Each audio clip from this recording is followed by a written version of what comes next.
హైదరాబాద్ అమీర్పేట్లోని మైత్రివనం ఎదురుగా ఉన్న హెల్మెట్ దుకాణంలో అకస్మాత్తుగా అగ్ని ప్రమాదం చోటు చేసుకుంది. దుకాణం నుంచి ఒక్కసారిగా మంటలు ఎగిసిపడడంతో పరిసర ప్రాంతాల్లో ఆందోళన నెలకొంది. ఘటనను గమనించిన స్థానికులు వెంటనే పోలీస్ అగ్నిమాపక శాఖకు సమాచారం అందించారు. సమాచారం అందుకున్న ఫైర్ సిబ్బంది, పోలీసులు సంఘటనా స్థలానికి చేరుకుని సహాయక చర్యలు చేపట్టారు. మంటలు మరింత వ్యాపించకుండా అదుపులోకి తీసుకురావడానికి అగ్నిమాపక సిబ్బంది తీవ్రంగా శ్రమిస్తున్నారు. దుకాణంలో నిల్వ ఉంచిన హెల్మెట్లు, ఇతర సామాగ్రి కారణంగా మంటలు వేగంగా వ్యాపించినట్లు తెలుస్తోంది.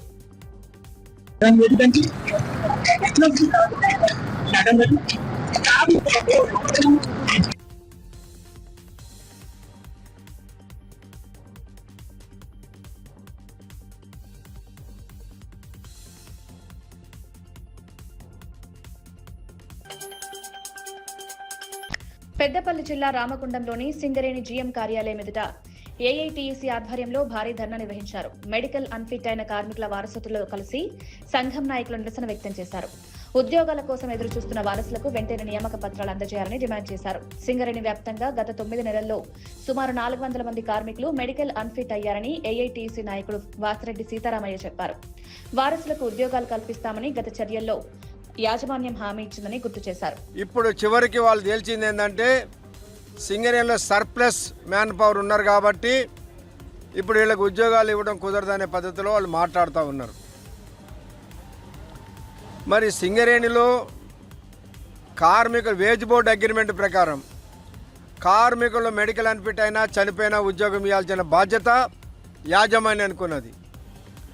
ఈ రాజకీయ జోక్యం వల్ల వేజ్ బోర్డు అగ్రిమెంట్ను కూడా అమలు చేయకుండా సింగరేణి యాజమాన్యం ఆపుతా ఉన్నది. కాబట్టి గత నెలలో మేము తెలంగాణకు సంబంధించిన వ్యాఖ్యలపై బీజేపీ నేత రామచంద్రరావు స్పందించారు. ఒక విలేకరు అడిగిన ప్రశ్నకు సమాధానంగా మాట్లాడుతూ తనకు తెలిసినంత వరకు ముందుగా కాంగ్రెస్ కు చెందిన ఓ మంత్రి తెలంగాణ తన జాగీర్ అన్నట్లుగా వ్యాఖ్యానించారన్నారు. ఆ వ్యాఖ్యలకు ప్రతిస్పందనగానే సదరు వ్యక్తి తెలంగాణ 4 కోట్ల ప్రజల జాగీర్ అన్నారని వివరించారు. తెలంగాణ ఎవరి వ్యక్తిగత ఆస్తి కాదని రాష్ట్ర ప్రజలందరికీ చెందిందనే భావనతో ఆ వ్యాఖ్యలు వచ్చాయని తెలిపారు. పక్క రాష్ట్రం వచ్చి ఒక వ్యక్తి అంటే దాన్ని మీరు తెలంగాణ వ్యక్తిగా ఎలా చూస్తారు? మేము ఆ మాట మేము వింటే తప్పకుండా ఇమ్మీడియట్గా రియాక్ట్ చేస్తాం. మేము వెళ్ళే ఎవరు అన్నారా లేదా మాకైతే తెలియదు. అట్లా ఎవరైనా నాకు తెలిసింది ఏంటంటే ఒక కాంగ్రెస్ మంత్రి అన్నాడని, ఆయన జాగీరా తెలంగాణ అని అన్నాడని. వేములవాడను టెంపుల్ సిటీగా, టూరిజం హబ్ గా అభివృద్ధి చేయడమే ప్రభుత్వ లక్ష్యమని ప్రభుత్వ విప్ ఆది శ్రీనివాస్ తెలిపారు. తిప్పాపూర్లో 3వ బ్రిడ్జ్ స్లాబ్ పనులను ఆయన ప్రారంభించారు. ఈ సందర్భంగా మాట్లాడుతూ గత ప్రభుత్వం కేవలం శిలాఫలకాలకే పరిమితమైందని విమర్శించారు. కాంగ్రెస్ ప్రభుత్వం అధికారంలోకి వచ్చిన తర్వాతే బ్రిడ్జ్ భూసేకరణ కోసం 6.97 కోట్లు మంజూరు చేశామన్నారు. ముఖ్యమంత్రి రేవంత్ రెడ్డి నేతృత్వంలో వేములవాడతో పాటు రాజన్న ఆలయ అభివృద్ధికి సుమారు 1000 కోట్లతో పనులు వేగంగా కొనసాగుతున్నాయని తెలిపారు. నిర్మాణ పనుల్లో నాణ్యత ప్రమాణాలు తప్పనిసరిగా పాటించాలని అధికారులకు సూచించారు. టీటీడీకి సంబంధించినటువంటి వైస్ చైర్మన్, జిల్లా కలెక్టర్ గారు, ఎస్పీ గారు, ప్రోటోకాల్ అధికారులు, ఆర్ఎండ్బి సంబంధించిన అధికారులందరి ఆలోచనతోటి రాజన్న ఆలయ అభివృద్ధి శరవేగంగా ముందుకు సాగుతా ఉంది.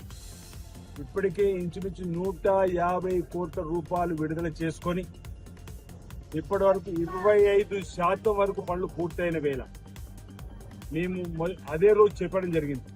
వేములవాడ రాజన్న ఆలయ అభివృద్ధి ఒక కన్ను అయితే వేములవాడ పట్టణ అభివృద్ధి మరో కన్ను.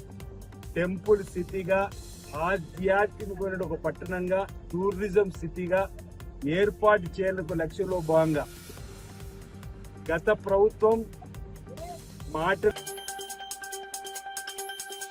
చంచల్గూడ జైల్లో రిమాండ్లో ఉన్న చెన్నూరు మాజీ ఎమ్మెల్యే పాల్క సుమన్ను బీఆర్ఎస్ వర్కింగ్ ప్రెసిడెంట్ కేటీఆర్, ఎమ్మెల్యేలు సుధీర్ రెడ్డి, తలసాని శ్రీనివాస్ యాదవ్ పరామర్శించారు. అనంతరం మీడియాతో మాట్లాడిన కేటీఆర్ సింగరేణి బొగ్గు గనుల్లో 1500 కోట్ల నిధుల గోల్మాల్ను దృష్టి మళ్లించేందుకే తప్పుడు కేసులు నమోదు చేస్తున్నారని ఆరోపించారు. సింగరేణిలో 40 లక్షల మెట్రిక్ టన్నుల బొగ్గు నిల్వలున్నా లేనట్లుగా రికార్డులిస్తుంటే కేంద్ర ప్రభుత్వం ఎందుకు స్పందించడం లేదని ప్రశ్నించారు. సీఎం రేవంత్ రెడ్డి గతంలో చేసిన వ్యాఖ్యలపై చర్యలు తీసుకోవాలన్నారు. సృజన్ రెడ్డి కనుసనల్లో జరిగిన కుంభకోణాన్ని బీఆర్ఎస్ వెలుగులోకి తీసుకొచ్చిందన్నారు. అక్రమంగా 100 కోట్ల కుంభకోణం జరిగిందో బయటపెట్టింది మా నాయకుడు హరీష్ రావు గారు.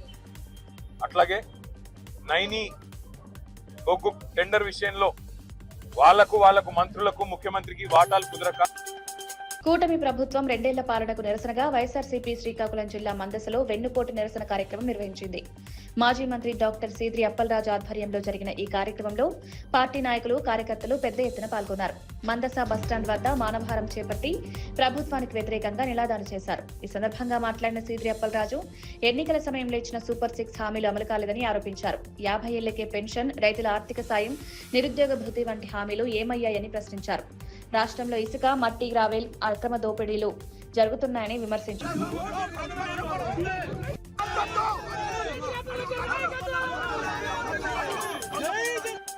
కూటమి ప్రభుత్వం ఏర్పాటై 2 ఏళ్లు పూర్తయిన సందర్భంగా శ్రీకాకుళం జిల్లా పలాసలోని తెలుగుదేశం పార్టీ కార్యాలయంలో ఎమ్మెల్యే గౌతు శిరీష మీడియా సమావేశం నిర్వహించారు. ఈ సందర్భంగా ప్రభుత్వం 2 ఏళ్లలో సాధించిన అభివృద్ధి, సంక్షేమ కార్యక్రమాలను ఆమె వివరించారు. అన్నదాత సుఖీభవ, పింఛన్ల పెంపు, తల్లికి వందనం, ఉచిత గ్యాస్ సిలిండర్ పథకాలతో పాటు మహిళలకు స్త్రీ శక్తి ద్వారా ఉచిత బస్సు ప్రయాణ సౌకర్యం కల్పిస్తున్నామన్నారు. పల్లె పండుగ కార్యక్రమం ద్వారా గ్రామాల్లో రహదారుల నిర్మాణం చేపట్టామని వెల్లడించారు. పలాస నియోజకవర్గంలో దాదాపు 930 కోట్లతో అభివృద్ధి పనులు కొనసాగుతున్నాయన్నారు. కాశీబుగ్గ రైల్వే వంతెన నిర్మాణం త్వరలో పూర్తవుతుందని, ఆఫ్షోర్ జలాశయ పనులు కూడా వేగంగా సాగుతున్నాయన్నారు. సింగపూర్ టెక్నాలజీతోని మేము ఇక్కడ బ్రిడ్జ్ కడతామని గాలి కప్పులు చెప్పి గెలిచాక కనీసం పూడి లంకలు అడుగు పెట్టే ధైర్యం కూడా